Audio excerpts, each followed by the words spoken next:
അങ്ങനെ 12 ദിവസത്തെ റെസ്റ്റിന് ശേഷം വീണ്ടും മധുരയിൽ തിരിച്ചെത്തിയിരിക്കുകയാണ്. ഇത്രയും ദിവസം വെറുതെ കിടന്നുകൊണ്ട് തന്നെ വണ്ടിയൊക്കെ ആകെ അഴുക്ക് പിടിച്ച് കിടക്കായിരുന്നു. കവറിട്ട് മൂടിയിട്ടും അകത്തെങ്ങനെ എത്ര അഴുക്ക് വരുന്നതെന്നാണ് എനിക്ക് മനസ്സിലാവാത്തത്. എന്തായാലും മൊത്തത്തിലൊന്ന് ക്ലീൻ ചെയ്യണം. അങ്ങനെ വണ്ടിക്കകത്ത് കയറി വണ്ടിയൊക്കെ ഒന്ന് സ്റ്റാർട്ട് ചെയ്ത് നോക്കി.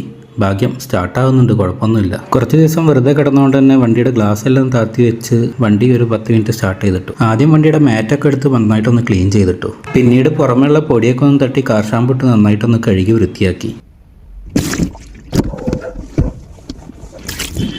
കഴുകി വൃത്തിയാക്കിയപ്പോൾ അയവ വണ്ടിയൊന്ന് മൊഞ്ചനായിട്ടുണ്ട്. അതെല്ലാം കഴിഞ്ഞപ്പോൾ അടുത്ത പരിപാടി ഉച്ചക്കത്തേക്കുള്ള ചോറും കറിയും ഉണ്ടാക്കലായിരുന്നു. റൈസ് കുക്കറിൽ ചോറും വെച്ചു. കുറച്ച് ചിക്കൻ ഉണ്ടായിരുന്ന ചെറിയ പീസാക്കി വരട്ടിയും വെച്ചു. നല്ല ടേസ്റ്റ് ഉണ്ട്. അങ്ങനെ ഫുഡടിയൊക്കെ കഴിഞ്ഞ് ഞാനൊന്ന് പുറത്തിറങ്ങി. നാളെ മുതൽ വർക്ക് സ്റ്റാർട്ട് ചെയ്യാണ്. അപ്പോൾ അതിനു മുമ്പ് ബാങ്കിലൊക്കെ പോയി കുറച്ച് കാര്യങ്ങൾ ചെയ്യാനുണ്ട്. HDFC ബാങ്കിലേക്കാണ് പോകേണ്ടത്.